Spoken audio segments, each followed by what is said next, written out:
प्रिय भक्तजनों, आइए सुनते हैं रविवार व्रत की विधि और कथा। जो व्यक्ति रविवार का व्रत धारण करता है वह रविवार के प्रातःकाल स्नान कर सूर्य देवता को जल चढ़ाता है। लाल रंग का वस्त्र पहने, तांबे के लोटे में जल लेकर उसमें लाल फूल, गुड़ और चावल डालकर अर्घ्य दे। सूर्य मंत्र ओम ह्रीं सूर्याय नमः का जाप करे। कथा सुने या पढ़े। दिन भर फलाहार या व्रत रखें और शाम को एक समय अन्न ग्रहण करें। इस व्रत को 7 से 12 रविवार करना शुभ माना जाता है। प्रिय भक्तजनों, आइए सुनते हैं रविवार व्रत कथा। बहुत समय पहले की बात है। एक नगर में एक ब्राह्मण दंपति रहता था। वे दोनों बहुत धार्मिक और सत्यनिष्ठ थे, परंतु गरीबी ने उन्हें जीवन को कठिन बना रखा था। उनके पास खाने के लिए पर्याप्त अनाज नहीं था, न पहनने के लिए ठीक वस्त्र। फिर भी वे भगवान में विश्वास रखते थे और दिन प्रतिदिन पूजा पाठ किया करते थे। वे भगवान में विश्वास रखते थे और प्रतिदिन पूजा पाठ किया करते थे।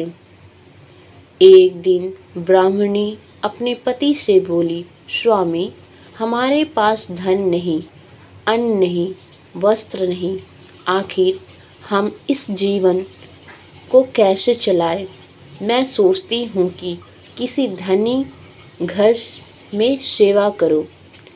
ब्राह्मण ने कहा, देवी, यदि तुम्हारा मन यही चाहता है तो जा सकती हो, परंतु हमेशा सत्य और धर्म के मार्ग पर चलना।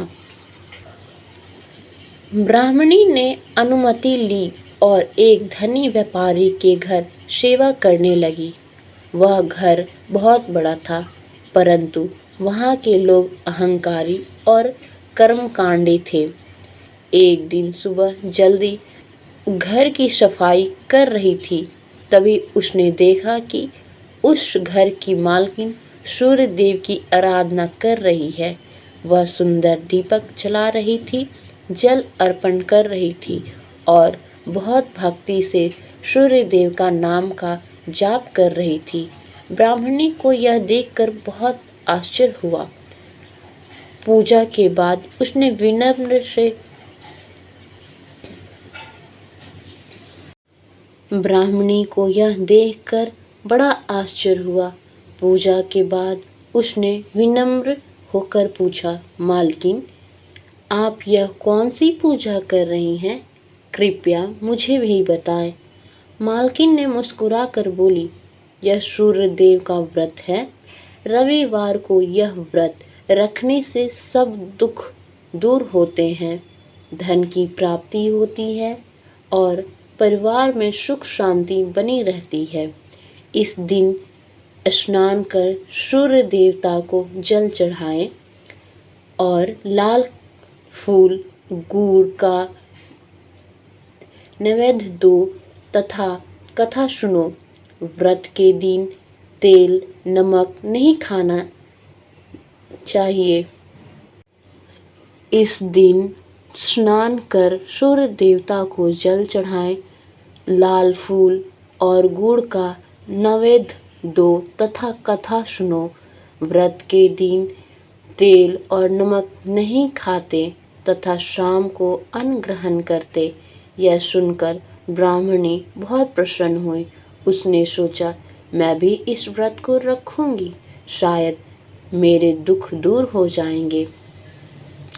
अगले रविवार को उसने स्नान किया, लाल वस्त्र धारण किया, सूर्य देव को अर्घ्य दिया और पूरे विधि विधान से पूजा की। दिन भर उपवास रखा और कथा सुनी। धीरे धीरे उसने यह व्रत 7 रविवार तक किया। सातवें रविवार को जब वह पूजा कर रही थी तो आकाश से एक दिव्य प्रकाश उतरा। सूर्यदेव स्वयं उसके सामने प्रकट हुए और बोले, हे सती, मैं तुम्हारी श्रद्धा और भक्ति से प्रसन्न हूँ। मांग लो जो चाहे वरदान। ब्राह्मणी ने हाथ जोड़कर कहा, हे सूर्यदेव, मुझे इतनी दीजिए कि मेरे घर में कभी अन्न की कमी ना हो, मेरे पति दीर्घ आयु रहें और हमारे जीवन में सुख शांति बनी रहे। सूर्यदेव ने प्रसन्न होकर आशीर्वाद दिया, तथा अस्तु, आज से तुम्हारे घर में लक्ष्मी का वास होगा। जो भी श्रद्धा से मेरा रविवार का व्रत करेगा उसके जीवन में सारे कष्ट मिट जाएंगे। इतना कहकर सूर्यदेव अदृश्य हो गए। कुछ दिनों के बाद ब्राह्मणी के घर में चमत्कार होने लगा। उसके घर अन्न, वस्त्र और धन की वर्षा होने लगी। अब वह हर रविवार को पूजा करती और दूसरों को भी यह व्रत करने की सलाह देती। धीरे धीरे उसकी ख्याति नगर में फैल गई। राजा तक को यह समाचार मिला कि एक ब्राह्मणी ने केवल सूर्यदेव के व्रत से अपना भाग बदल दिया। राजा ने उसे बुलाया और पूछा, माता, तुम कौन सा व्रत किया जिससे यह चमत्कार हुआ? ब्राह्मणी ने विनम्रतापूर्वक कहा, महाराज, यह सब सूर्य देवता के रविवार का फल है। जो इस व्रत को श्रद्धा से करता है और सारे कष्ट मिट जाते हैं। राजा को यह बात बहुत भाई। उसने भी रविवार का व्रत आरंभ किया। जल्द ही उसके राज्य में सुख समृद्धि फैल गई।